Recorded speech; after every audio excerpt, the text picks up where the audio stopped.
नमस्कार, मैं हूं अमित सिंह और आप देख रहे हैं फर्स्ट बिहार झारखंड। देखिए, बिहार की राजनीतिक गलियारे से बड़ी खबर निकलकर सामने आ रही है। आपको बता दें कि नेता प्रतिपक्ष तेजस्वी यादव ने बिहार में होने वाले चुनाव से पहले बड़ी घोषणा कर दी है, बड़ा ऐलान कर दिया है और इसके बाद से ही बिहार की राजनीतिक गलियारे में खलबली मच गई है। बड़ी खबर दे रहे हैं, देखिए फर्स्ट बिहार झारखंड पर नेता प्रतिपक्ष तेजस्वी यादव का बड़ा बयान और इसके बाद से बिहार की राजनीति में खलबली। और सवाल है कि क्या अब इस घोषणा को भी मुख्यमंत्री नीतीश कुमार या मुख्यमंत्री नीतीश सरकार की तरफ से कॉपी की जाएगी, क्योंकि तेजस्वी यादव ने कई सारे आरोप लगाए कि देखिए, हम जो भी बात कहते हैं, हम जो भी घोषणा करते हैं, सरकार कॉपी कर लेती है, नकलची सरकार है। और अब तेजस्वी यादव ने जो घोषणा की है, बड़े आरोप सरकार के ऊपर लगाए हैं और कहा कि देखिए, हमारी सरकार बनेगी तो क्या कुछ करेंगे। पूरी खबर विस्तार से बताते हैं। बिहार विधानसभा चुनाव को लेकर के तेजस्वी यादव की बड़ी घोषणा। देखिए, तेजस्वी यादव ने कहा है कि अति पिछड़ा वर्ग पिछले 20 सालों से नीतीश भाजपा सरकार की कुनीति और उपेक्षा का शिकार रहा है। अति पिछड़े समाज को जहां विशेष नीतियों का लाभ मिलना चाहिए था, वहीं सरकार की उपेक्षा के कारण वो और अधिक पिछड़ता चला गया। हम प्रण लेते हैं कि सरकार बनने पर हम अति पिछड़ा न्याय संकल्प को लागू कर अति पिछड़े समाज को विकास के सभी पैमानों पर सशक्त और अग्रणी बनाएंगे। और देखिए, तेजस्वी यादव के इन बयानों के बाद राजनीतिक चर्चा तेज हो गई है। राजनीतिक जो विश्लेषक है, जो जानकार है, वो कहते हैं कि आखिर क्या अब इन बातों को भी नीतीश सरकार अमल में लाएगी और क्या इसका भी अनुसरण करेगी और क्या इसको लेकर के भी नीतीश सरकार की तरफ से घोषणा होगी। क्योंकि तेजस्वी यादव लगातार आरोप लगाते रहते हैं कि देखिए, हम जो घोषणा करते हैं सरकार कॉपी कर लेती है, नकलची सरकार है, इनका कोई विजन नहीं है। हम बोलते हैं और ये लोग कॉपी करके उन्हीं चीजों को लगभग करते हैं। अगर पूरा भी कर देते तो हमें खुशी होती, लेकिन ऐसा ये लोग करते नहीं है। बस थोड़ा बहुत उस बात को रखते हैं ताकि हमारी बातों, कही गई बातों को ये लोग कर दें, जनता के बीच एक मैसेज चला जाए। लेकिन इनकी योजना, इनकी मंशा जो है वो सही नहीं है। अगर सही होती तो हम जो बात कह रहे हैं उसको पूरा पूरा रखते हैं, आधा अधूरा नहीं रखते। और ये नकलची सरकार है, इनके कोई जो अपने मानदंड नहीं है, इनकी अपनी कोई नियम नीति नहीं है, बस ये कॉपी करती है सरकार। और अब तेजस्वी यादव ने जो बातें कही है, जिसके बाद खलबली मच गई है कई सारी चीजों को लेकर के। देखिए, तेजस्वी यादव ने कहा कि देखिए, पटना में अति पिछड़ा वर्ग के उत्थान, उन्नति, बेहतरी, भागीदारी और आर्थिक सबलता के लिए कहा कि हमारे गठबंधन ने अति पिछड़ा न्याय संकल्प पेश किया है और इसके अंतर्गत अति पिछड़ा अत्याचार निवारण अधिनियम पारित किया जाएगा।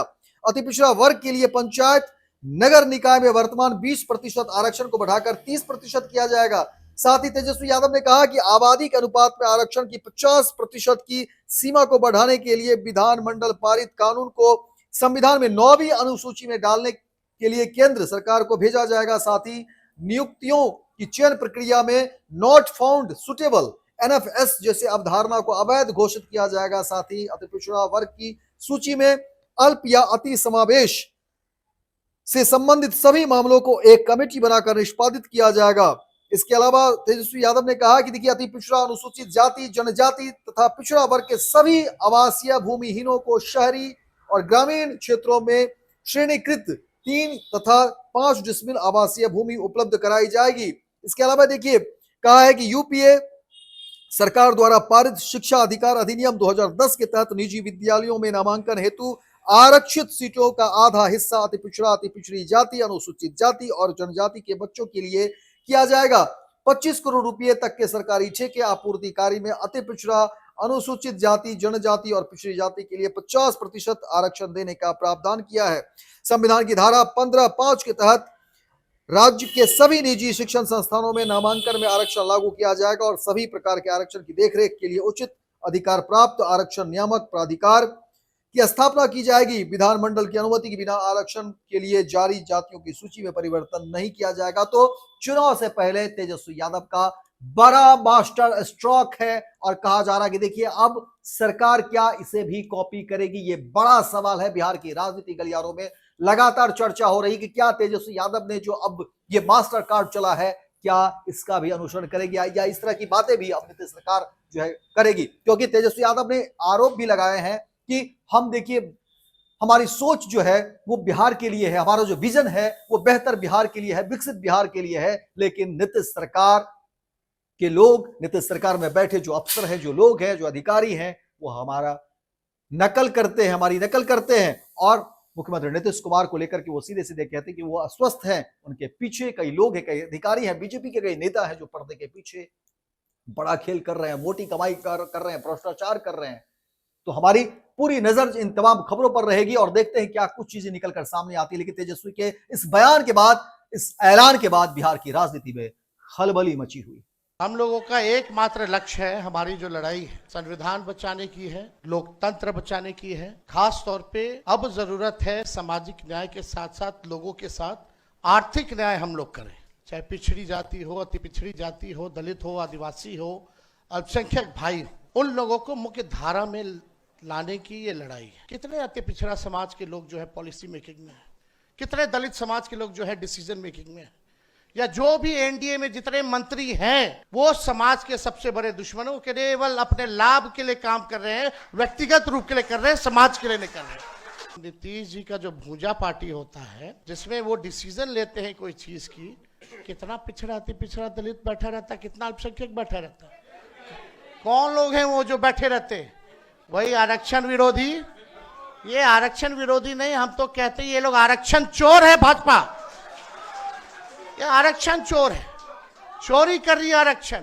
असली लड़ाई वो अधिकारियों से हम लोगों की है जो भ्रष्ट अधिकारी हैं, जिनका बहुत बड़ा रैकेट है, जो भ्रष्ट अधिकारी हैं, जो आरक्षण विरोधी लोग हैं, जो आरक्षण को चाहते हैं कुछ चंद अधिकारी कि किसी भी कीमत पे बिहार में आरक्षण लागू ना हो, पिछड़ों का, गरीबों का, अल्पसंख्यकों का, अति पिछड़े आदिवासियों का उत्थान ना हो, वो लोगों को हम लोग चिन्हित किए हुए हैं। और सरकार बनेगी तो कार्रवाई होगी। हम लोग ऐसा देश चाहते हैं, ऐसा प्रदेश चाहते हैं जहां अमन चैन का वातावरण बने, सबको इक्वल भागीदारी का मौका मिले और सम्मान मिले, और सबके साथ जो है आर्थिक न्याय हो, गरीबी हमारे बिहार से खत्म हो।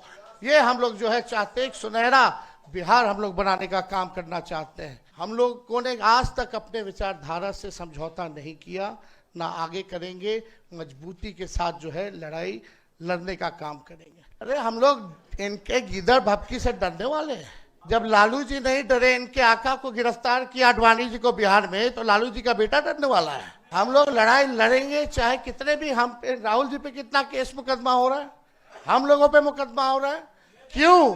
क्योंकि हम लोग पिछड़ों की, दलितों की, आदिवासियों की, अति पिछड़ों की, अल्पसंख्यकों को आवाज दिलाने की बात कर रहे हैं, उनका हक दिलाने के लिए लड़ाई लड़ रहे हैं। इसलिए हम लोगों पर मुकदमा हो रहा है। जितना जुल्म करना है कीजिए, आपको मुबारक। आप लोग तड़ी पार लोग क्या कर सकता है, इसके अलावा और कोई काम नहीं कर सकता है। खाली तोड़ने की राजनीति कर सकते हो, लेकिन हम लोग जोड़ने की राजनीति कर रहे हैं। आप अन्याय करो, हम लोग न्याय करने का काम करेंगे। इन्हीं चंद शब्दों के साथ आप सब लोगों का दिल से धन्यवाद। पैनोरमा ग्रुप, जो सोचता है वो करता है। आपके अपने सपनों का आशियाना।